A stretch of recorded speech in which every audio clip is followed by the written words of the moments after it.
처음 오셨습니다. 네, 너무 오고 싶었습니다. 아유, 별 말씀을. 다른 유튜브에서 저도 많이 배웠었는데 네. 오늘 이제 김종봉 작가님 최근에 또 책을 쓰셔가지고 네. 작가님으로 저희가 또 네. 부르겠습니다. 너무 감사드리는 네. 이야기죠, 그러면. 아유, 평범하지만 부자가 되고 싶어라고 네. 하는 책을 쓰셨고 네. 이 책이 네 번째 책입니다.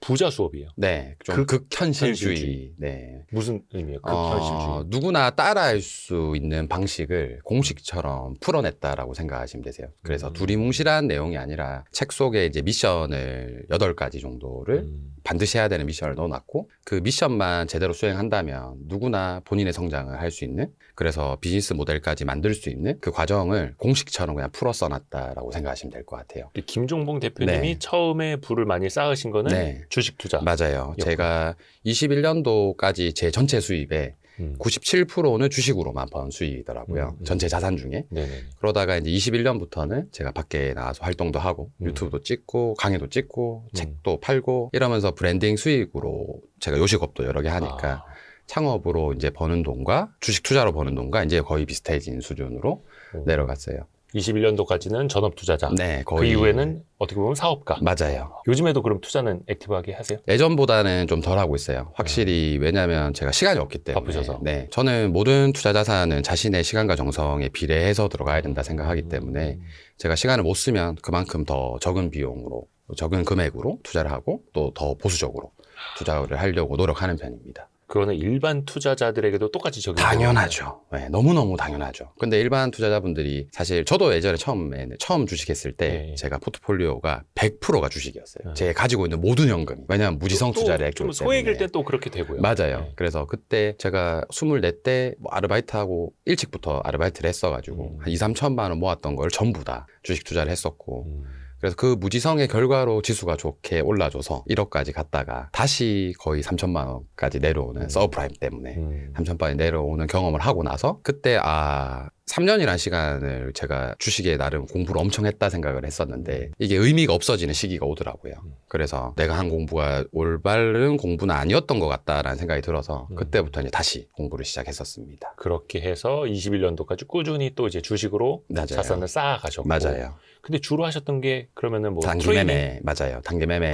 네. 최소 뭐 한 3, 4일 안에 청산하는 그런 단기 매매 위주로만 매매를 해왔었고 지금은 이제 스윙 투자로 넘어와서 스윙 투자의 포트폴리오가 훨씬 더 큰 편입니다. 스윙도 어떻게 보면 거의 일주일? 요 정도 아니에요? 아니에요. 한 달 가져갈 때도 있고 뭐 물려서 가져갈 때는 뭐 2-3달 가져갈 때도 있고 그래서 그런 식으로 이제 포트폴리오를 짜서 들어가는 편이에요. 그리고 지금은 전세 자산을 다 들어가기에는 좀 힘들고 이제는 뭐 부동산에도 투자가 돼 있고 창업에도 지분이 있고 뭐 여러 가지 사업체에 지분을 투자해놨기 때문에 지금은 뭐 전체 자산의 뭐 한 20-30% 정도만 주식시장의 포트폴리오로 형성돼 있어서 지금이 딱 일반 투자자분들이 투자하는 포트폴리오로 저도 이제 온 거죠. 네. 다시? 네, 다시. 분산이 더 되어서. 맞아요. 근데 요즘에 보면 네. 이제 코스피가 4,200 기록한 다음에 네네. 좀 흔들리잖아요. 맞아요. 뭐 AI 거품론도 있고. 맞아요. 이렇게 좀 변동성이 커진 네. 국면에서는 좀 네. 어떻게 대응을 하세요? 우선은 단기 매매자들은 사실 지수에 크게 영향은 안 받아요. 왜냐면은 어차피 손절이라는 게 있기 때문에 오히려 변동성이 클 때 더 좋은 수익을 내는 경우가 많아요. 그러나 이제 뭐 일반 투자자분들, 여기 구독자분들은 대부분 또 일반 투자자분들이실 거기 때문에 직장을 다니시면서 투자를 하게 되면 아무래도 스윙 투자를 많이 하겠죠. 그래서 스윙 투자자분들에게는 사실 지수의 영향을 좀 많이 받는 편이에요. 그래서 저는 조금 포트를 좀 낮추는 게 좋지 않나 이런 생각을 하는 편이긴 하거든요. 비중을요? 네, 맞아요. 주식 비중을? 당연하죠. 변동성이 커지면. 네네네. 그래서 좀 비중을 좀 낮춰놓고 투자를 하는 게 좋을 것 같다는 생각을 하는 편이에요. 그거는 이제 뭐 스윙이라든지 네. 트레이딩 중심으로 하시는 분들 또 앞에서 말씀하신 것처럼 주식 시장이나 뭐 기업 공부를 오래 하기가 힘드신 분들 맞아요. 맞아요. 그래서 대부분의 분들이 아마 본인이 직접 그 기업의 가치를 명확하게 알고 투자한다라는 게 사실 힘드실 거예요. 뭐 저도 제 나름대로의 그때 제가 조선주에 물려가지고 몰빵을 했다가 조선주로 돈을 벌었다가 조선주로 다 잃은 거거든요. 언제? 2014년부터 17년까지 서브프라임 직전까지. 그러니까 2004년부터 7년. 네. 그러니까 조선주의 3년이... 엄청난 그 맞아요. 황금기 때. 맞아요. 2007년까지. 맞아요. 그래서 그때 제가 주식을 우연히 시작을 했고, 그래서 그때 제가 가치 투자로 먼저 투자를 시작을 했고, 그때 제가 본 가치는 조선주가 전 세계 1등의 수주를 가지고 있었고, 일본을 따라잡았고, 네네. 좋은 뉴스들이 엄청 많았어요. 맞아요. 그래서 그때 아마 제가 3,500 1억까지 거의 한 2년 반 만에 갔었던 흔적이 있어요. 그러다가 서브프라임 한 방 맞고 3,000으로 내려왔었는데 그때 서브프라임 때는 다 그랬죠, 다. 맞아요. 근데 그거는 지수를 그때는 못 봤던 거예요. 주식만 보고 투자를 했던 거죠. 지금이야 이제 사람들이 많이 지수를 많이 보지만 그 당시에는 지수를 보는 사람들이 그렇게 많이 없었어요. 그래서 지수가 지금 몇 포인트다라는 거 정도만 알았지 지수 차트를 보면서 이렇게 기술적으로 접근하는 분들이 사실 크게는 없었어요. 그래서 그때 제가 한번 크게 흔들리고 나서 내가 지금 분석하고 있는 기업의 가치가 진짜 맞나? 내가 기업의 가치를 분석할 능력이 있나? 내가 지금 이 가치가 이 A라는 기업이 비싸냐 싸냐를 판단할 수 있는 능력이 되는 사람인가? 이걸 이제 고민하기 시작한 거예요. 그래서 지금의 저의 가치 투자는 지수가 서브프라임처럼 혹은 코로나 위기처럼 폭락했을 때 매수를 하는 게 저의 가치 투자입니다. 그래서 지수가 빠지지 않는 이상이라면 아주 많은 포트폴리오를 스윙 비중에 투자를 하지는 않는 게 제 원칙이고요. 그러니까 어떻게 보면 평소에는 계속해서 조금 더 보수적으로 대응을 한다? 맞아요. 뭐 이런 거예요. 맞아요. 어떻게 보면은 그래서 예상할 수 없는 변수가 있을 수도 있으니 또 주식을 또 오래 가져가지 않는 스타일이기도 하고. 맞아요. 물론 이건 맞아요. 이제 저마다의 또 스타일에 그럼요. 따라서 네, 여러분이 그럼요. 또 선택을 하시면 되는 거긴 합니다. 그럼요. 2025년 벌써 연말입니다. 근데 올해를 좀 복기를 해보면 네. 상반기까지는 밸류업 주식하고 맞아요. 조방원, 맞아요. 뭐 전력기기 쭉 엄청난 랠리였고 네. 하반기 거의 뭐 한 8, 9월 들어서부터 그냥 반도체가 갑자기 쭉 네. 가면서 뭐 주도주 성격도 좀 바뀌기는 했는데 맞아요. 김종봉 작가님은 어떤 스타일이세요? 좀 주도주로 같이 가시는 스타일이 아니면 소외주를 선호하세요? 저는 단기 매매자들은 무조건 단기 매매든 수익 매매든 일단 주도주부터 해야 돼요. 왜냐하면 시장에서 가장 관심을 많이 받는 주식들이기 때문에 물려도 빠져나올 수 있는 기회를 주는 경우가 많아요. 그래서 주도주를 일단 무조건 최우선으로 해야 된다 생각하고, 근데 이게 주도주와 소외주에 대한 개념이 본인이 명확하게 서야 돼요. 어떤 게 주도주라고 혹시 생각하시나요? 뭐 시장을 이끌어가는 시장을 많은 이끌어가는 수급이 또 몰리는 네네. 그래서 주식이 많이 오르는 뭐 이런 게 주도주잖아요. 네네. 그러면 주도주라고 불릴 때 우리가 사면 주식의 가격은 비쌀까요, 쌀까요? 싸진 않죠. 그쵸. 네, 싸진 그 리스크를 감당할 수 있냐라는 거예요. 네. 그게 주도주가 좋다라는 이유가, 저는 단기 매매자니까 주도주가 좋다라는 거고, 예를 들어서 이렇게 생각해 보시면 돼요. 직전에 대한민국 지수를 이끌었던 주도주는 2차 전지였습니다. 네네. 기억나시죠? 네. 몇 개월 안 됐으니까 지금 어떻죠? 거의 다 마이너스 70%, 그렇죠. 60%. 근데 그때 그 주도주에 투자했던 사람들은 그럼 지금 어떻게 됐냐? 이 이야기예요. 예. 지금 방산부터 시작해서 뭐 원전, 지금 올라오는 또 반도체 관련주들, 이런 주식들이 주도주라고 불려올 때가 우리가 주식이 머리부터 다리까지라고 한다면 허리 위에서 분명히 이 소리가 나온다라는 거예요. 그러면 여기에서 내가 어떤 하락을 했을 때 어떻게 대응할 건지에 대한 전략이 있냐 없냐가 더 중요하다라는 거예요. 이 주식이 가고 안 가고의 문제는 아니고. 뭐 주도주라고 해서 뭐 천년만년 가는 건 아니니까. 맞아요. 천년만년 갔던 주도주는 역사상 단 한 번도 없습니다. 그래서 그런 게 아니다면 내려올 때 내가 어떤 대응을 할 거냐라는 시나리오를 세우는 게 우선이지 않을까. 특히 지금 같은 시장에서는. 그러면 대표님, 그 주도주를 주도주라고 불리기 전에 발견할 수 있는 방법은 없나요? 그쵸. 라고 되게 많이 다들 알고 싶어 하죠. 맞아요. 그래서 그걸 제가 또 공식화해서 2년 전부터 말씀을 드렸어요. 오. 그러니까 차트를 보면 사실 좋긴 한데 예. 말로 잠깐 공식을 네. 설명을 드리면 2천억 거래 대금 이상이 터지는 장대 양봉이 나올 때, 주가가 그렇게 높은 위치에 있지 않을 때, 그때 그 주식을 잘 보라는 거예요. 그 종목들이 다 나중에 뭐 몇 개월 있으면 주도주 되고 몇 달 있다 주도주 되고, 물론 반대의 상황도 생기죠. 근데 반대의 상황일 때는 손절하면 되고, 주도주일 때는 수익을 길게 보면 되고, 2년 전부터 이야기를 했어요. 근데 지금 올라와 있는 주도주들 차트를 여러분들이 다 보세요. 그러면 진짜 시작점에서 그 2천억 터지는 양봉이 있었는지 없었는지. 그거는 좀 시가총액에 비례할 수 있잖아요. 그 거래대금이라는 게. 근데 시가총액이 높다고 해서 거래대금이 무조건 많이 터지는 건 그렇죠. 아니에요. 네. 또 시가총액이 낮다고 해서 거래대금이 또 무조건 터지는 건 아니거든요. 왜 2천억이냐? 제가 대한민국에 존재하는 대부분의 주도주의 시작점을 다 봤어요. 다 봤다 보시면 돼요. 이게 코로나 위기 이후에 우리나라 주식의 거래대금이 거의 10배씩 상승했어요. 네. 그러면 20년도부터 지금 한 6년간 주도주가 나왔을 거잖아요. 네네. 뭐 2차 전지가 됐을 때도 있었고, 그다음 바이오주가 됐을 때도 있었고, 언택트 관련주가 됐을 때도 있었고, 이 주도주들의 시작점이 어떻게 형성되는지를 제가 모든 종목을 다 봤어요. 그랬더니 그 시작점에서 공통적인 특징이 있었다는 거예요. 특징을 분석해 보니까 거래대금 2천억이 터지는 장대 양봉이 나오더라. 그 이후에 주도주가 됐던 종목도 있고 반대로 안 됐던 종목들도 있었겠죠. 그렇겠죠. 예. 안 됐던 종목들은 대응해 주면 돼요. 그래서 그런 종목들 위주로 공부를 좀 해보시면 주도주를 엄청 빨리 잘 찾는 분들도 실제로 2년 전에 제가 이 이야기를 하고 몇 번의 유튜브에 나와서 했었어요. 그 차트도 보여드렸고 심지어. 그랬더니 또 출판 강연회 이런 데에서 또 오셔가지고 대표님 덕분에 제가 지금 이거 여기서 사가지고 두고 있습니다. 이런 분들도 많았거든요. 그래서 그런 공부를 좀 해보시면 좋을 것 같아요. 근데 저는 일반 사람들이 할 수 있는 일반 사람이 직접 종목을 선택하고 그 종목의 매수가 매도가를 스스로 선택할 수 있는 방법을 공부해야 된다라고 생각을 해요. 어쨌든 전문가라는 분들 또 저를 포함해서 이렇게 알려주는 분들도 중요하지만 그것보다 본인이 직접 실행했을 때 할 수 있는 패턴들을 찾아야 된다라고 생각을 해요. 그래야 검증이라는 게 되는 거잖아요. 진짜 이 사람이 이야기했던 대로 움직였나? 안 움직였으면 왜 이렇게 안 움직였지?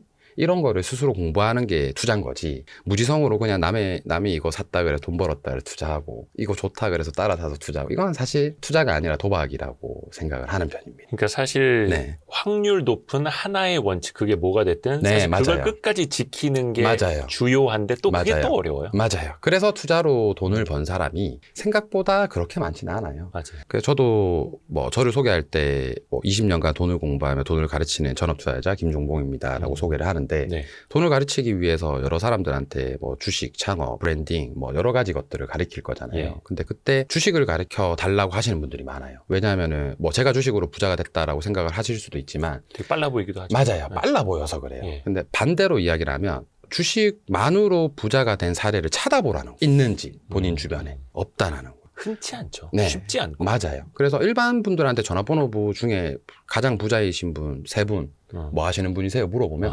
다 창업하고 있는데요.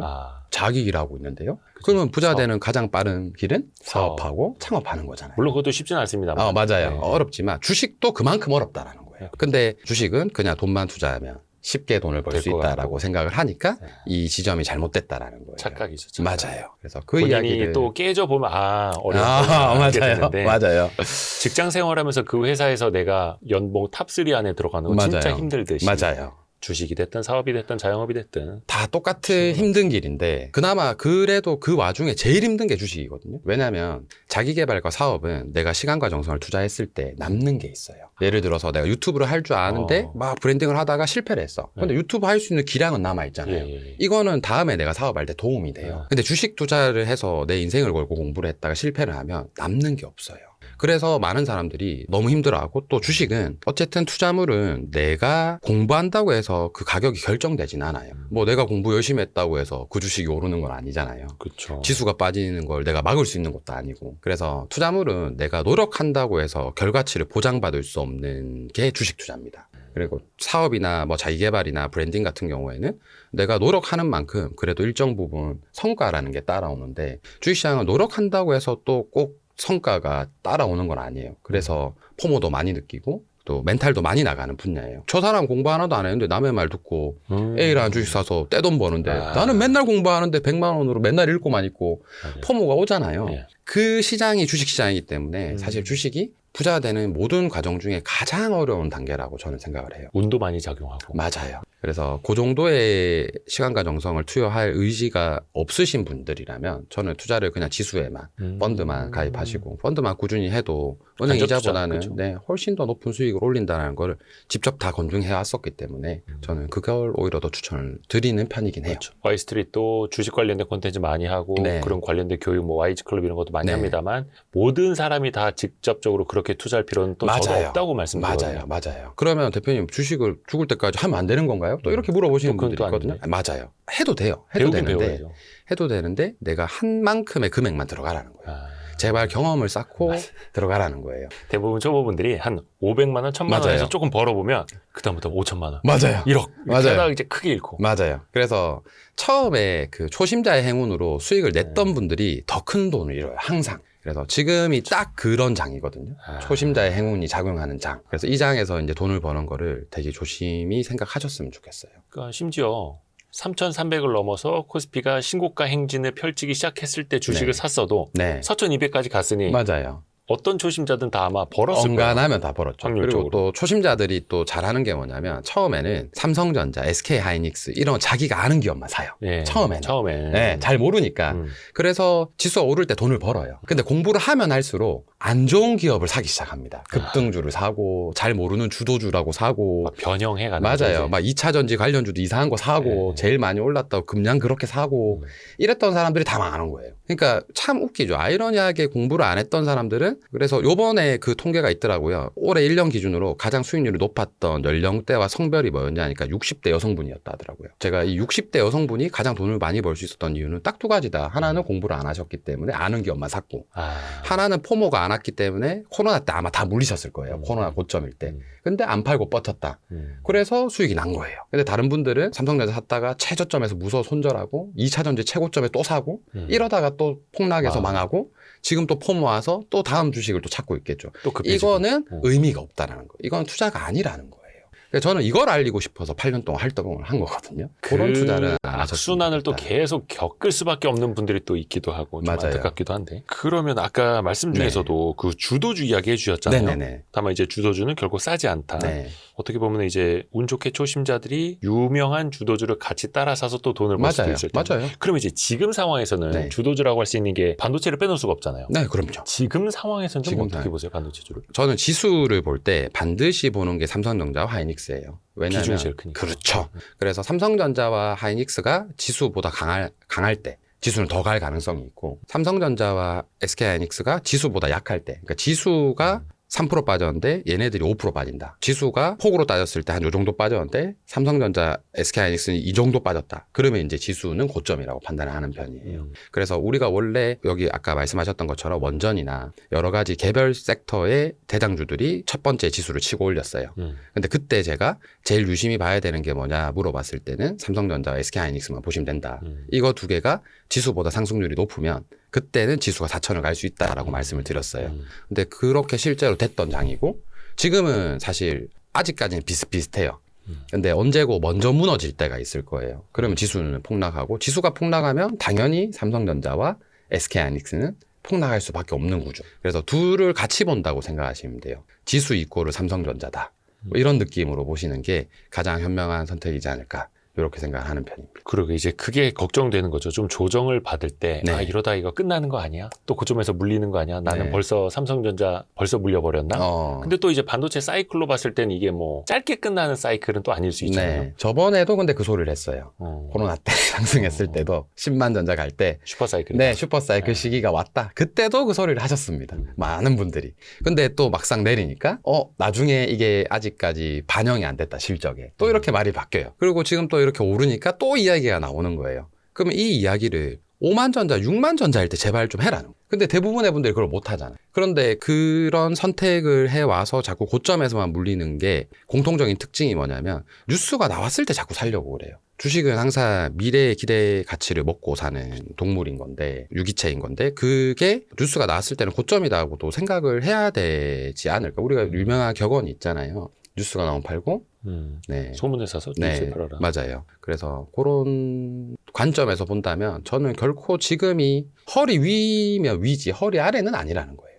그래서 뭐 대비는 하고 그리고 내가 비중을 조금 줄여놓고 뭐 이런 정도의 포트폴리오는 관리를 하는 게 좋지 않을까 이렇게 생각을 합니다. 그리고 또 김종봉 작가님이 네. 성향상 상승론자는 아니다. 맞아요. 저는 늘 항상 제가 입으로 조심하고 네, 맞아요. 어떻게 보면 조금 되게 보수적으로 항상 시장을 본다. 맞아요. 이렇게 맞아요. 말씀하시더라고요. 네, 맞아요. 아까 드렸던 말씀을 조금 이어서 설명을 드리고 싶은데 네. 어떤 말씀을 아까 제가 드렸었냐면 우리가 코로나 위기 때 다 물려있기 때문에 네네. 그때 이미 21년, 22년, 23년도에 물려있었기 때문에 20년 말부터 뭐 21년도까지 주가가 엄청 오르고 그때 이제 대부분의 사람들이 물렸어요. 그래서 그 물려있던 분들이 지금 본전이거나 아니면 약수익이거나 아니면 손해를 보고 바닥에서 팔았겠죠. 올해 초나 작년이거나 일반 사람들이 반대로 기회를 잡기 위해서는 지수가 빠졌을 때부터 들어가는 게 맞다라는 거예요. 그러면 삼성전자도 5만 원, 6만 원대도 살 수 있었을 거고 그리고 지금 많이 주도하고 있는 것들도 올 초에 살 수 있었을 거고 왜 못 샀냐고 물어보면 전부 다 돈이 없어서래.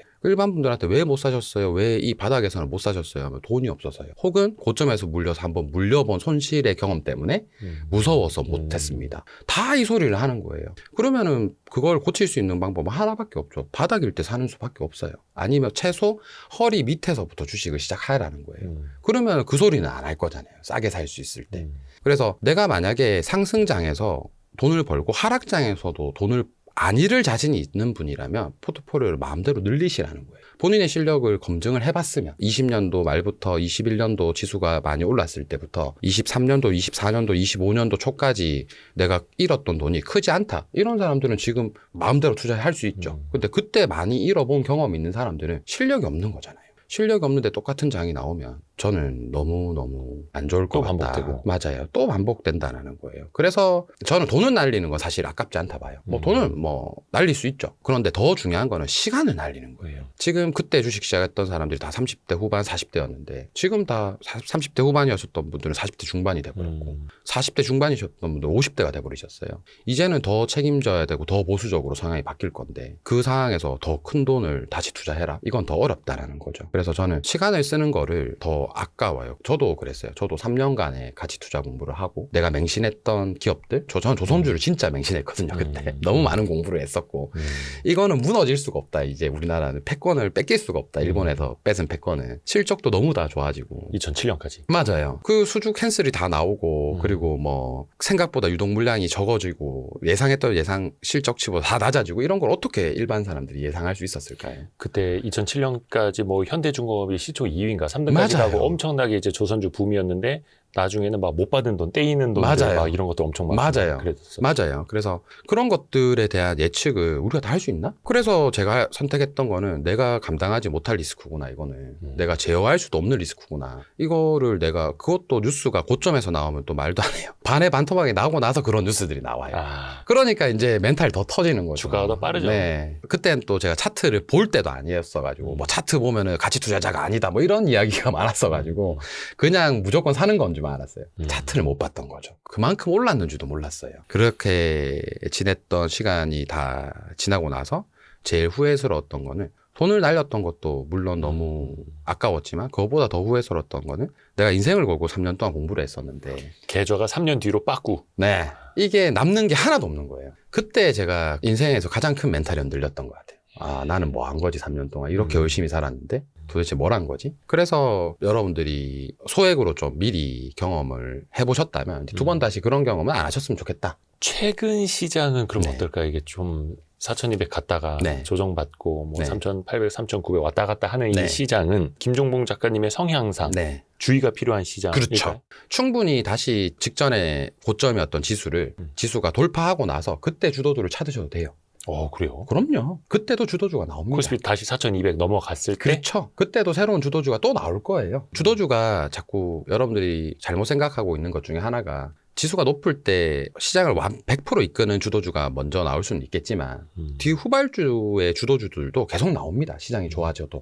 또 반대로 시장이 많이 꺾이더라도 조금만 지수의 상승이 나오면 또 주도주가 나와요. 2차전지도 우리가 지금 지수가 이만큼 올랐을 때 나왔던 게 아니잖아요. 그렇죠. 안 좋을 지수가 때 진짜 나왔죠. 별로 많이 안 좋았을 때 나왔었단 말이에요. 그래서 내가 주도주를 찾을 수 있는 눈을 키워야 되는 거지. 주도주가 됐다라고 했을 때는 이미 허리 위라는 거예요. 그때는 내가 평생을 두고 가겠다, 이 회사를. 이런 마음으로 두고 가는 건 조금 어리석지 않나. 제가 경험했을 때 저도 조선주랑 죽을 때까지 같이 하려고 했었거든요. 근데 STX 조선을 샀으면 지금 없겠죠. 그렇죠. 거기는 이제 오랜만에 듣습니다. 그 회사 네, 이름도. 맞아요. 근데 왜 그 주도주가 꺾이면 그 시장도 꺾인 거다라는 말도 있잖아요. 근데 네. 근데 작가님의 말씀 들어보면 주도주는 언제든지 바뀔 수 있다? 맞아요. 이렇게 언제든지 보시는 거네요? 바뀔 수 있어요. 근데 지수에 직접적인 영향을 가장 많이 주는 주도주는 반도체입니다. 그건 어쩔 수가 없죠. 그래서 지금 지수가 오를 것 같다라고 판단이 들었던 게 아까 이야기했던 SK 하이닉스랑 삼성전자가 지수를 이기는 신호가 나왔었고 3,000대 중반에서 그 신호가 나왔어요. 한번. 지수는 요만큼 올라왔는데 삼성전자는 이만큼 오른 거예요. 그러면 지수보다 삼성전자가 강하네? 그러면 지수가 따라 올라갈 수 있겠구나. 그때 이후로 삼성전자 이제 급등을 하기 시작한 거예요. 그래서 반대로 또 생각하시면 돼요. 삼성전자가 지수보다 더 많이 빠지고 반등이 나오는 것도 지수는 좀 많이 반등 나왔는데 삼성전자 좀 조금만 반등 나왔다. 이러면 지수는 이제 하락장으로 돌아설 가능성이 높다라는 거죠. 뭐 어떻게 보면 이제 개별 종목 장세 막 이렇게 될 수도 있겠고. 맞아요. 또 새로운 주도주가 나올 수도 있다라는 거죠. 이런 걸 여쭤보고 싶은데 또 하나가 네. 그 혹시나 네. 다음에 주도주가 될 수 있을 만한 것들 후보군이 있다면 혹시 뭐 좀 보시는 게 있을까요? 저는 사실 바이오주를 이야기를 했었었고 바이오주들의 최근이 좀 괜찮았었어요. 그러다가 그쵸. 다시 네, 다시 이제 조금 하락을 하고 있을 상황인데 아까 이야기했는 것처럼 제가 보는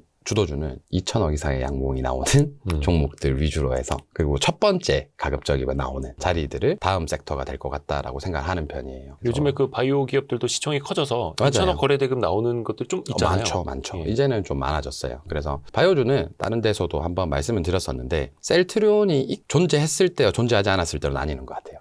왜냐하면 셀트리온이라는 회사가 존재하지 않았을 때는 바이오주들은 예전에 가치 투자자분들도 기피하던 투자 업종이었고 네네. 단기 투자자들은 엉간하면 하거든요. 어지간하면 투자를 하는데 단기 투자자들도 제가 처음 단기를 시작했을 때 두 가지 피해야 되는 업종이 있었어요. 하나는 엔터, 하나는 바이오. 옛날 얘기예요. 맞아요. 옛날 얘기예요.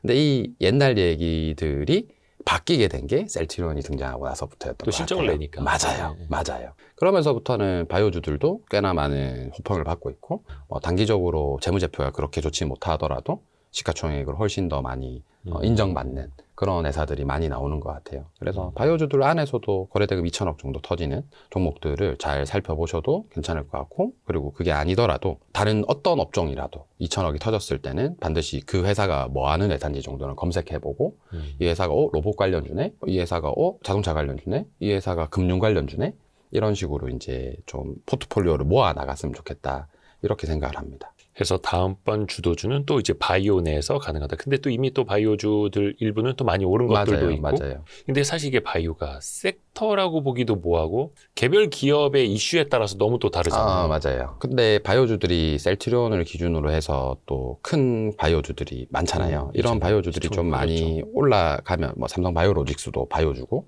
SK 바이오팜도 뭐 어떻게 바이오주니까 이런 시총 큰 기업들이 먼저 치고 가주면 작은 기업들 다 따라갑니다. 그래서 그런 큰 기업들이 언제쯤 2천억이 터지면서 장대 양봉이 나오는지 그때 내가 어떤 시나리오를 세울 건지 언제 매수를 한번 해보고 어느 정도 수익률에서 매도를 할 건지 정도의 시나리오를 스스로 세울 수 있다면 그렇다면 저는 뭐 충분히 공부가 되는 장이지 않을까 이렇게 생각을 하는 편이에요. 또 올해 이제 코스피가 사상 최고치를 막 갈아치운 그 2025년인데 네. 그 증권사 데이터 나온 거 보면은 네. 개인 투자자 54%가 손실이라 하더라고요. 그럼요. 이런 불장에서도. 네. 근데 또 사실 손실 금액을 보면 또 크지는 않아요. 맞아요. 대부분 한 100만 원 정도 네. 손실. 아무래도 이제 소액 투자자가 더 많을 테니까. 맞아요. 이런 현상은 왜 나타나는 걸까요? 이거는 너무너무 당연한 이야기예요. 뭐냐면 대부분의 투자자들이 이미 21년도에 물려있던 게 이제 본전 와서 청산한 거예요. 이제 한 5년 물려 있다가 이제 본전이 왔으니까 정리하자. 뭐 오래 물려 있었으니까 청산하자. 그래서 손실이 나는 거죠. 그러니까 신규로 진입했던 사람들이 없었다라는 거예요.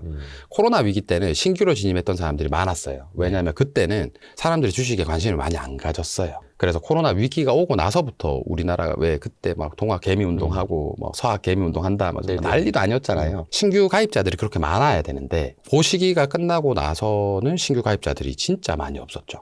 이거는 연령층이랑도 사실 상관이 있어요. 제가 재무 쪽으로도 공부를 많이 했어가지고 개인 재무 설계에 대한 공부를 오랫동안 했었는데 투자에 가장 큰 메리트를 느끼는 연령대가 30대 후반에 40대 초중반이에요. 네. 투자를 시작하는 인원이 그 나이 때 언제였냐면 코로나였어요. 우리나라에서 가장 정점을 찍었을 때가. 근데 그 이후로 계속 주는 거죠. 그래서 앞으로 그런 시장이 다시 나오냐라는 거는 저는 미지수라고 일단은 보고요. 그래서 그때 진입했던 정말 많은 사람들이 이미 고점에서 다 물려받고 그리고 이미 하락을 마이너스 50%까지 맞아 청산한 사람도 있고 그러니까 신규로 진입을 못한다라는 그러니까 이 부분이 저는 이 지점이 너무 안타깝다라는 거예요. 어떻게 보면 좀 수급적으로도 좀 안 좋을 수도 있겠고. 그렇죠. 또 국장이 되신 분들은 또 이제 미장으로 아예 맞아요. 저는 미장으로 옮기신 분, 저는 미장을 사실 잘 안 하거든요. 지금 하기는 해봤었는데, 해서 뭐 돈도 많이 벌어봤었는데, 아직은 국내 시장이 저한테 더 익숙하고, 그리고 저는 어쨌든 단기 매매자니까 크게 시장에 영향을 안 받아서 매매를 할 수 있지만 저는 미장으로 선택하는 것도 뭐 나쁘지 않았다라고 생각을 합니다. 근데 어쩔 수 없이 이제 소액 투자로 그래도 이제 큰 돈 들여오기 전에 소액으로 계속해서 연습해보고 배워봐야 하는데 예를 들어서 뭐 한 500만 원, 네. 1000만 원 정도 네. 투자하시는 분들이라면 지금 당장 어떻게 해보는 게 좀 더 도움이 될까요? 저는 제가 누군가에게 어떤 수치를 제공하거나 뭐 누군가에게 어떤 투자법을 공부해봐라고 했을 때는 네. 제가 의미 있는 유의미한 결과가 있었다라는 걸 스스로 수십 년을 검증해보고 이야기를 하는 거거든요. 답은 아까 말씀드렸어요. 2천억 이상 거래된 터지는 양봉이 어떻게 되는지를 지켜보라는 거예요. 근데 지켜보라고 하면 사람들이 안 지켜보거든요. 그래서 10만 원씩 사보는 거예요. 예를 들어서 뭐 100만 원을 투자한다 하면 한 달에 3종목씩 내가 선택해서 그 3개를 사보는 거예요. 뭐 아니면 1000만 원을 한다 하면 100만 원이 되겠죠. 네네. 그런 식으로 사가지고 지켜보라는 거예요. 그 다음 달에 나오는 또 3개를 또 사서 또 지켜보고 그 다음 달에 나오는 3개를 사서 지켜보라는 거예요. 그러면 최소한 이거를 분할 매수해서 기간도 나눠서 하면 1년을 통계로 했을 때는 읽지 않는 매매는 할 수 있어요. 최소한. 그래서 그 정도의 노력 정도는 해보시라는 거예요. 그러면은 이거 다음에 내가 해야 될 것들이 그걸 하고 나서야 보이는 거예요. 어떻게 보면은 좀 투자할 종목을 추리는 과정? 맞아요. 이렇게 이해해도 돼요? 맞아요. 우리가 1000몇백 종목이 상장돼 있는 것 중에서 가장 내가 주도주가 될 확률이 높은 종목들이야. 근데 이거를 뭐 기업 분석을 보고 시가총액 보고 성장성을 보고 매출액을 보고 누가 볼 건가요? 사실 안 볼 거잖아요. 개인 투자분들은 또 그런 거 잘 안 하려고 안 하죠. 보죠, 안 보죠, 안 봐요. 그러니까 결국 또 누군가 그런 거 이야기해주면 거기에만 또 귀를 기울이는 게 저는 옳지 않다라고 봐요. 그러니까 예를 들어서 이런 거예요. 내가 만약에 로봇주를 일찍 시작해서 샀어요. 그러면 이제 필요한 것들을 정보를 얻으면 돼요. 네. 로봇 관련주를 이야기하는 사람이 누구지? 유튜브 검색하면 요새 너무 잘 나오잖아요. 네네네. GTP한테 물어봐도 너무 잘 정리를 해줘요. 로봇 관련주도 시가총액 1위부터 10위까지 알려줘 하면 쭉쭉쭉쭉쭉 다 나옵니다. 네. 그렇게 정보를 습득해야 된다는 거예요. 정보를 습득하고 내가 결단을 내는 게 아니라 결단을 내고 필요한 정보를 습득하는 거예요. 아, 요즘엔 그러죠. 맞아요. 그렇게 해야 되는 건데 자꾸 거꾸로 하는 게 저는 좀 안타깝다는 겁니다. 쉬운 길을 찾아서 그렇죠. 뭐. 맞아요. 만약에 아까 뭐 500만 원일 때 초심자일 땐 벌다가 네. 5천만 원, 1억 될 때 그때 크게 잃는다라고 말씀해 주셨는데 그러면 만약에 투자금이 억대로 올라갔어요. 네. 그때는 그럼 투자 방법이 좀 달라져야 할까요? 어떻게 보세요? 저는 이렇게 생각을 해요. 1000만 원으로 1100만 원 못 만들면 100억을 갖다 줘도 돈 못 법니다. 맞잖아요, 사실. 네, 그렇죠. 맞는 거예요. 네. 그래서 저는 1000만 원으로 100만 원을 벌어서 그 결과치로 1억을 갖거나 아니면 내가 적은 금액으로 시작해서 원금을 늘어가면서 수익률이 같이 늘려가면 그런 사람들은 억대 투자자 되면 그건 이제 본인 선택인 거예요. 잘하는 사람이라고 검증이 된 거니까. 그래서 저는 최소한 상승장에서 지금 이제 상승장이 한 3, 4개월 정도 길게 나왔거든요. 상승장에서만 돈을 번 결론으로 내 실력을 평가하진 않았었어요. 반대 하락장에 한 3, 4개월 나왔을 때도 그렇죠. 내가 어떤 계좌에 변화가 있었나? 그리고 내가 어떤 투자 성과가 있었나? 이걸 좀 보고 원금을 늘리셨으면 좋겠어요. 1억 정도를 늘릴 수 있는 투자자라고 한다면 예를 들어서 뭐 1000만 원, 그러니까 1억의 원금이 있는데 그중에 1000만 원으로 시작하시라는 거예요. 그래서 내가 성과가 3개월 동안 나면 그러면 3000만 원 넣고 또 성과가 한 3개월 나면 그럼 5천만 원 넣고 그렇게 1년을 하면 1년 동안 계속 무지성으로 상승하는 장은 대한민국 역사상 몇 번 없어요. 그렇다면 1년 동안 무지성으로 상승했던 장이지 아닌지 판단해서 상승한 장이 아니었는데 내가 1년 동안 성과가 있었네? 그럼 그때는 1억 다 넣으시라는 거예요. 왜? 그 사람은 실력이 획득된 사람이니까. 그게 중요한 거지. 남이 포트폴리오를 이렇게 해라 저렇게 해라 이거에 휘둘리는 건 의미가 없다라고 봐요. 내 실력에 따라서 내가 포트폴리오를 선택하는 거고 내 환경에 따라서 내 포트폴리오를 선택하는 게 가장 중요한 것 같아요. 저도 단기 매매를 할 수 있는 시간이 한참 많을 때는 단기 매매 포트폴리오가 100%였어요. 원금도 적었을 때는. 근데 원금이 커지니까 단기 매매 포트폴리오를 줄였던 거고 지금 같은 경우에는 제가 최소 한 달에 2주 정도는 장중에 매매도 못할 정도로 바빠요. 그럴 때는 뭐 포트폴리오를 거의 뭐 10분의 1로 줄여서 매매하고 그러니까 포트폴리오를 선택하는 거는 저나 전문가들이 해주는 게 아니라 본인 스스로의 실력과 환경에 맞춰서 포트폴리오를 선택을 하셔야 된다는 거예요. 김종목 작가님은 그럼 전업 투자를 한 금액 얼마 있을 때 시작하셨어요? 2천만 원으로 시작했습니다. 생활비 1000만 원 빼놓고. 그건 쉽지 않은 일인데. 대신에 저는 7년 동안 돈을 잃으면서 공부를 했었죠. 인생을 걸고 20대를 다 바쳤기 때문에 34, 35쯤에 40억을 계좌를 공개를 했어요. 아니 그러면 2천만 원으로 시작하셨을 때는 20대? 29이었어요. 아니 근데 29도 사실은 2천만 원으로 그냥 주식에 올인하기가 낮은 나이는 아닐 텐데, 그렇죠? 어린 나이는 아니었잖아요. 맞아요. 제가 서브프라임 때 27대였거든요. 그래서 서브프라임 때 돈을 다 날렸다 했잖아요. 네. 그리고 나서 처음에 했던 게 취업하려고 했어요. 왜냐면 내가 주식으로는 부자가 안 되겠다. 아니 그렇게 네. 생각하는 게 정상이죠. 사실은. 맞아요. 네. 주식으로는 나는 안 되는 사람인가 보다. 예, 가치 예. 투자 전부인 줄 알았어요. 그래서 주식으로 돈을 못 벌겠다 생각을 하고 취업을 하기 위해서 이제 자기소개서를 써야 되잖아요. 네. 그래서 제가 금융권에 취업을 하려고 그랬어요. PB로. 음. 부자 옆에 있으면 다른 돈을 버는 방법은 배울 수 있겠지라는 네. 마음에 PB를 무조건 해야 되겠다. 그래서 공모전 같은 게 그때 붐이었는데 대학교 공모전을 다 나가고 김 작가도 거기서 만난 거예요. 어떤 공모전이요? 그 한국은행에 주최하는 금리를 맞추고 금리를 맞추는 이유에 대해서 설명하는 공모전이었는데 전국 공모전이었는데 그때 김 작가랑 나가서 수상을 했어요. 그래서 김 작가 글 쓰는 걸로요? 아니면 아니요 PPT 띄워놓고 프레젠테이션을 합니다. 네, 그래서 매년 하는 행사고 지금도 아마 할 거예요 후배들이. 그래서 그런 금융 관련된 공모전을 계속 나갔고 그리고 거기서 다행히 또 입상도 하고 운도 좀 좋아서 취업을 할 수 있었어요. 그래서 이제 자기소개서만 만드는 섹터가 남았는데 자기소개서를 막 이렇게 적다가 저의 이제 주식 경험을 써야 되잖아요. 그때 제가 처음으로 지수 차트라는 걸 봤어요. 주식을 3년을 공부했는데 차트를 본 적이 없는 거예요. HTS를 열었던 적도 없어요. 그래서 거의 그냥 뭐 주문창만 띄워놓고 샀던 게 다였거든요. 요즘에도 그런 분들 많아요. 그 왜 무슨 핀테크 앱 가지고 네. 뭐래더라 요즘에 구매하기, 아, 맞아요. 뭐. 판매하기 뭐 맞아요. 이렇게 하시는 분들도 있는데. 맞아요. 그래서 제가 딱 그랬던 거죠.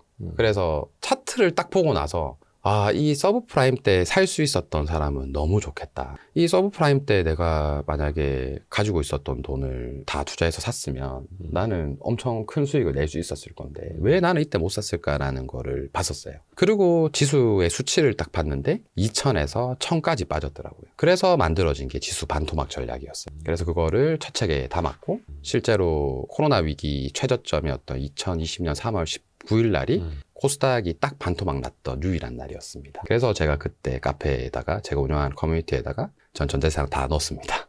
글로 쓰고 그게 좀 화제가 돼가지고 많은 분들이 이야기를 해주셨어요. 이때 투자를 다 전재산 다 넣었다는 사람은 인마밖에 없다. 이렇게 화제가 됐던 것 같아요. 그러니까 그 글로벌 금융위기 당시 네. 서브프라임 모기지 사태 때도 그랬고 코로나 맞아요. 팬데믹 때도 지수가 반토막 났던. 맞아요. 그리고 그 전에 위기도 반토막 났었고 그 전에 위기도 반토막 났었어요. 어떻게 보면 이제 현재 투자를 하고 계시는 분들이 기억하는 가장 큰 임팩트 있는 게 그 두 번인데. 네, 맞아요. 와, 그때 그 공격적으로 그거 아닙니까? 그러면 이제 반토막 났다라고 해서 여기가 찐 바닥이다가 아니라 네. 반토막 났으면 여기에서 들어가면 더 이상 뭐 잃을 확률이 가능성은 적다라는 없다. 거죠. 언젠간 올라온다라는 거죠. 투자를 처음 실행했었을 때가 이제 공부를 그때부터 이제 차트를 보고 공부해야 되겠다. 왜냐하면 차트를 보니까 반토막이 나는 시점 차트를 안 보면 못 모르잖아요. 그 차트를 보니까 전부 다 반토막이 났을 때 모든 위기가 반등이 나오더라고요. 유일하게 반등이 안 나왔던 시기가 IMF가 반의 반토막까지 갔어요.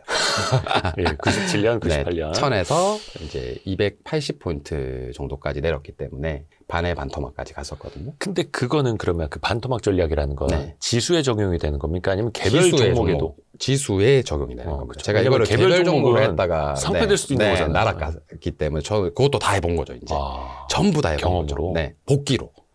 저는 제가 어떤 기준을 만들 때는 최소 300 종목이 상장되고 지금까지 다 봅니다. 특정 시점만 보지 않기 위해서예요. 상승장에서만 내가 혹시 확률을 계산한 건 아닐까?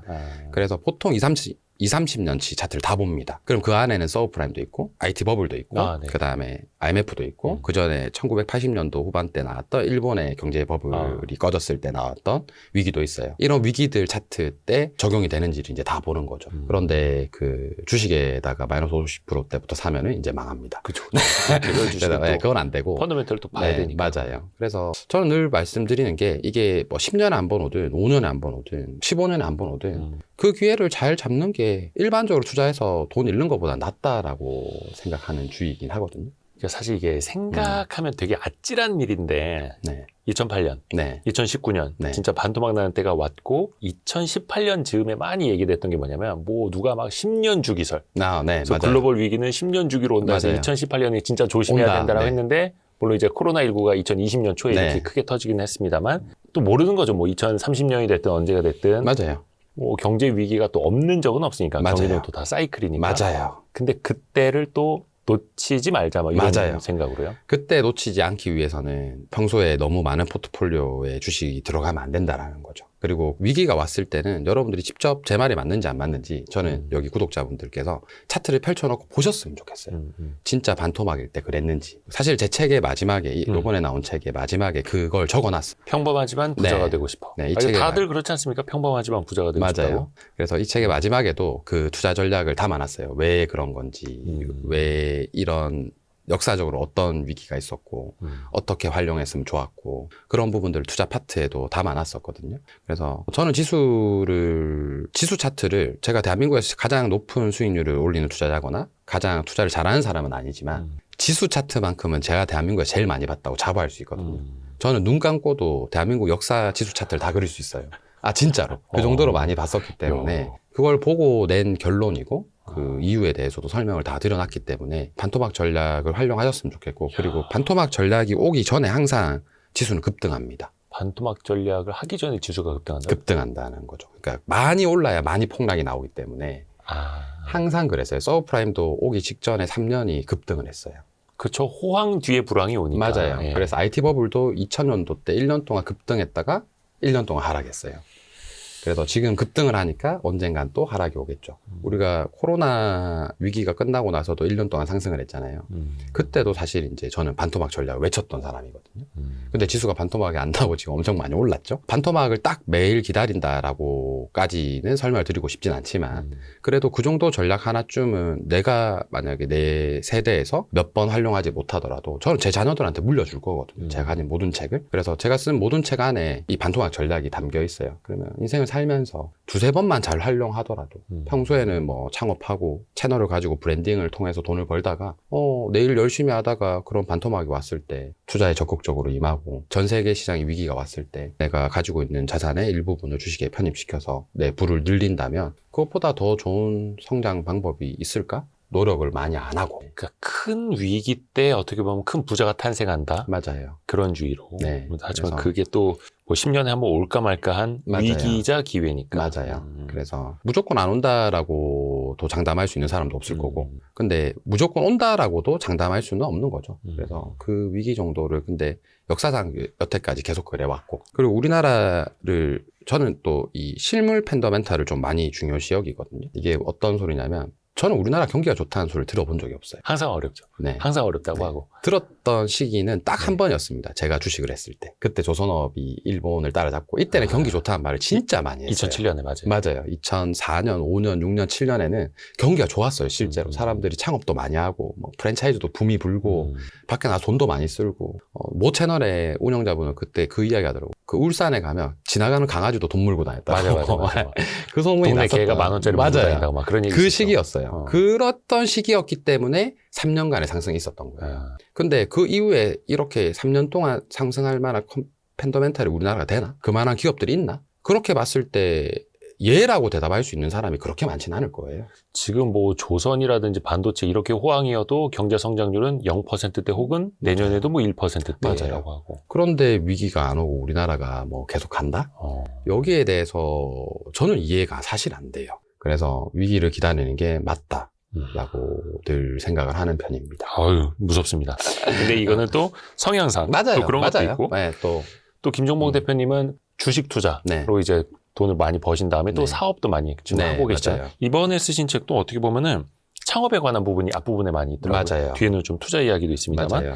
그러면 일반인들한테도 네. 사업과 혹은 창업과 네. 투잡이 필요하다는 거예요? 네, 맞아요. 저는 이렇게 생각하셨으면 좋겠어요. 여러분들이 부자가 되기 위해서 투자를 하는 건 너무 좋은 일이에요. 근데 투자를 해서 부자가 될 수 있는 확신을 스스로 가질 수 있냐라는 거예요. 그게 만약에 아니라고 한다면 반드시 해야 되는 거는 자기 일이 있어야 된다는 거예요. 이때 자기 일은 이렇게 생각하시면 좋을 것 같아요. 내가 3년에서 5년 정도 열심히 내가 지금 속해 있는 잡을 열심히 했을 때 내 연봉이 2배가 된다면 네네. 그 일을 하시는 게 맞아요.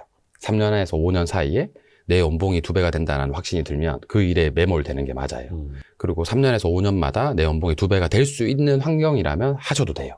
그러면 부자가 되는 방법은 내 잡을 열심히 충실히 하고 여윳돈으로 내가 투자를 이어나가는 그런 방식이 될 거예요. 근데 아마 대한민국의 70%, 80% 이상은 그 환경이 안 될 거예요. 3년 안에 연봉이 2배 오른다라는 거는 사실 대부분의 분들이 할 수 없는 일이기 때문에. 거의 무슨 뭐 프로야구 선수 아니면. 맞아요. 그렇다라면 우리는 다른 일을 준비해야 됩니다. 제가 이 책을 완성해야 되겠다라는 계기가 온 게 뭐냐면 제가 지금도 매월 한 20-30분을 오프라인으로 모셔놓고 랜덤으로 네네네. 상담을 합니다. 돈과 관련된 상담도 하고 뭐 생각과 관련된 상담을 하는데 한 8년 동안 수천 명 만났는 것 같아요. 최소한 4,000명 정도는 오프라인으로 대면을 해서 1대1로 대화를 했었어요. 랜덤으로요? 네. 거의 랜덤으로 뭐 초청 강연에서 초청도 하고 또 저희 커뮤니티 안에서 활동하시는 분들이랑도 하고 코로나 이후 때는 조금 그래도 온라인으로도 좀 하고 이렇게 해서 거의 무료로 다 컨설팅을 했었는데 컨설팅을 했을 때마다 가장 크게 와닿았던 이야기가 뭐냐면 제가 60대 분 직장인, 50대 분 직장인, 40대 분 직장인, 30대 분 직장인이 있었어요. 연령체를 랜덤으로 하거든요.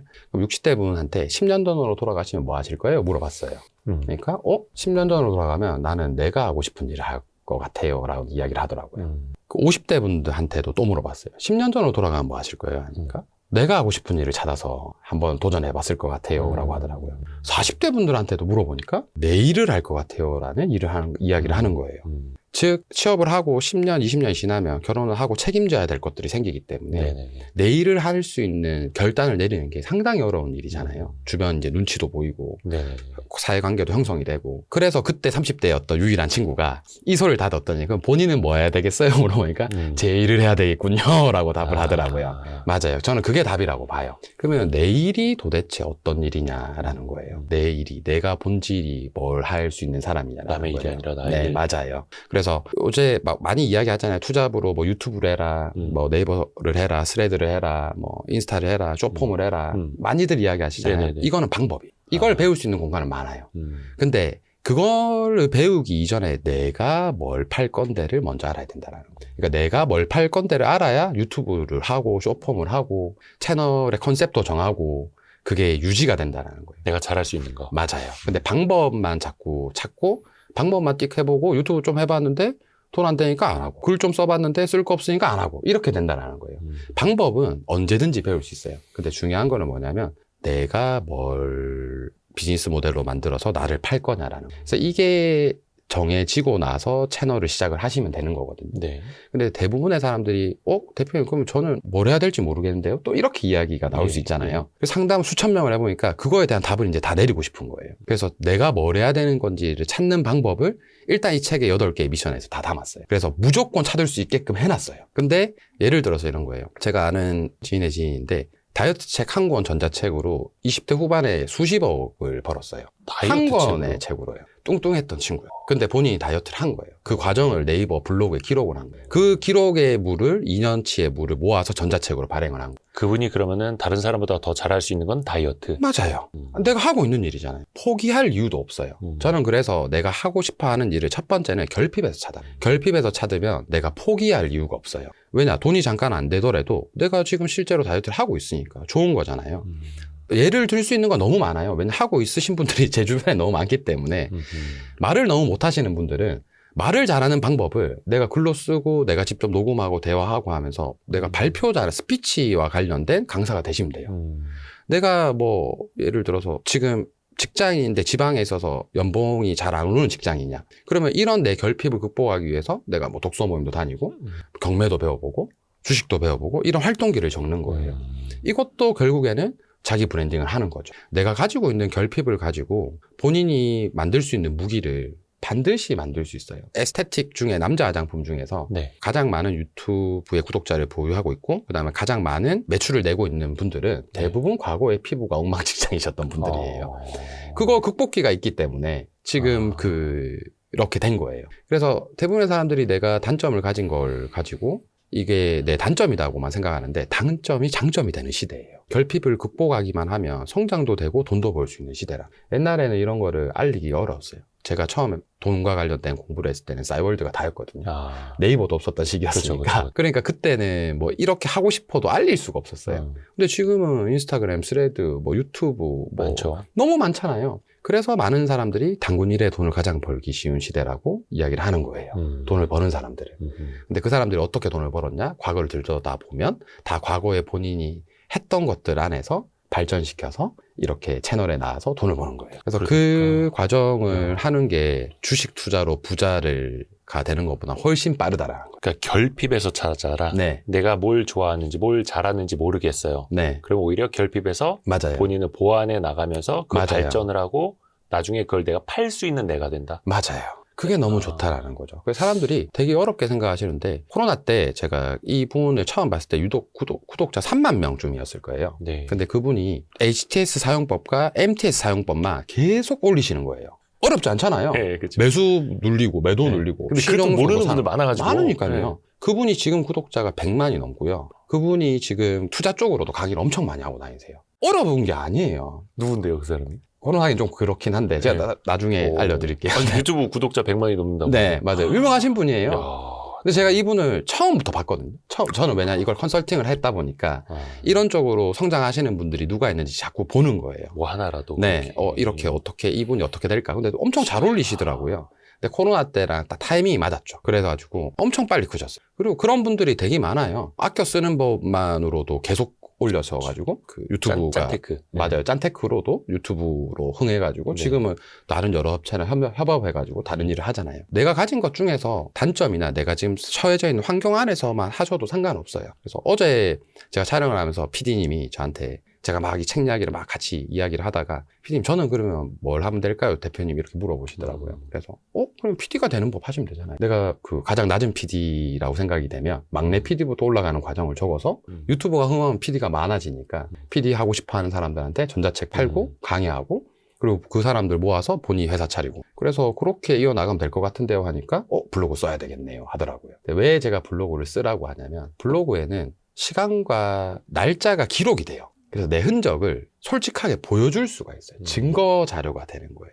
제가 하는 투자 교육의 모든 첫 페이지는 뭐냐면 제가 싸이월드 때부터 공개했던 매매일지예요. 제가 7년 반 정도 2천만 원일 때부터 40억대까지 한 달도 안 쉬고 78개월을 매매일지를 공개를 했거든요. 매월 월별로. 네, 78개월 동안 한 달도 안 쉬었어요.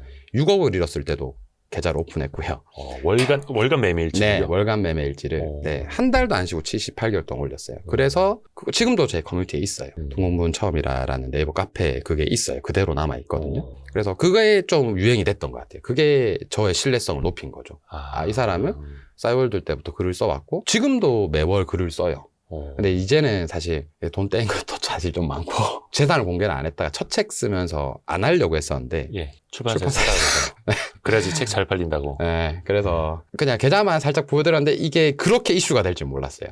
뭐 신문에도 나오고 그 와이프도 몰랐는데 알게 되고 부모님도 몰랐는데 알게 마케팅이 되고. 잘 되기는 하는데. 네, 그래서 이제 책은 잘 됐지만 저는 이제 좀 불편한 상황이 된 거죠. 돈을 그렇게 많이 번다라는 걸 부모님도 몰랐었는데 알게 되는 순간부터 이제 용돈에 급이 올라가야 되고 이제 주변에서도 이제 돈 빌려달라는 사람들도 진짜 많았고 그리고 첫 번째 돈을 많이 빌려준 게 또 사촌이었는데 아직도 지금 못 받고 있다라는.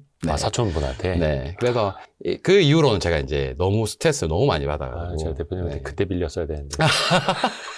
그때부터 이제 계좌 공개를 좀 잘 안 하는 편이긴 해요. 근데 그럼에도 불구하고 뭐 제가 직접 투자를 하고 있는 부분들은 소액이라도 이제 소액 계좌를 만들어서 그냥 한 달에 1,000만 원 정도는 이렇게 언제든지 공부한 대로 하면 벌 수 있습니다라는 걸 증명을 하면서 가르치기 때문에. 그 매매일지를 지금도요? 네. 지금도 이렇게 꾸준히 미국 주식 처음 시작했을 때도 6개월 동안 오픈을 했습니다. 대단하시다. 그래야 제 말에 힘이 실리는 거예요. 내가 직접 투자하고 있는 거고 투자해서 검증하고 있는 방법이다. 그러니까 그 아까 이야기했던 2천억의 장대 항공이 그냥 나오는 소리가 아니에요. 경험에서. 네, 제가 이미 4년 전부터 그걸 만들어서 활용도 하고 검증도 하고 여러분들이 진짜 근데 제 말만 듣고 그냥 막무가내 돈 넣지 마시고 차트 한번 보셨으면 좋겠어요. 제발. 지금 로봇 관련주들, 뭐 원전 관련주들 뭐 많잖아요. 반도체 관련주들 전부 다 차트를 돌려봐서 그 시작점에 2천억이 장대 항공이 터졌을 때가 언젠지를 한번 보라는 거예요. 제일 처음 터졌을 때. 바이오주들도. 그러면 기가 막히게 물론 바닥은 아니죠. 바닥은 아니지만 무릎 정도라는 무릎의 서리 정도. 그럼 그때 사면은 그래도 조금은 더 안정적으로 이룰 확률은 낮다. 네, 그리고 공부가 되죠. 그 결핍에서 찾아라. 어떻게 보면 앞에서도 또 이 책에서도 써주신 것처럼 김종봉 작가님이 어릴 적엔 좀 경제적으로 좀 어려운 시절이 있었고 맞아요. 그때도 그럼 어떻게 금전적인 결핍이 또 투자에 대한 막 열망, 갈망, 노력으로 이어진 거겠네요. 맞아요.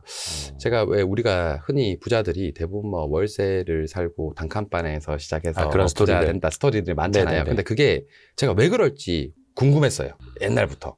왜 부자들은 항상 저 스토리를 가지고 있지? 그래서 그걸 공부한 적이 있어요. 다 흑수저라고 하고. 네. 네. 왜 그게 그랬던 사람들이 왜 빨리 성장해서 부자 되지? 이걸 한번 공부했던 적이 있었거든요. 그러니까 결론은 딱 나오더라고요. 주변 눈치를 안 봐도 돼요. 다 잊었었기 때문에. 그 시작을 막 몰입해서 할 수 있어요. 한 가지 분야를. 그래서 그 한 가지 분야가 창업이었던 사람은 창업으로 부자 되고, 영업이었던 사람은 영업으로 부자 되고, 투자였던 사람은 투자로 부자 될 수 있었던 것 같아요. 그래서 한 번 da 망해보면 남의 눈치를 안 보게 돼요. 이미 다 눈치 볼 게 없으니까.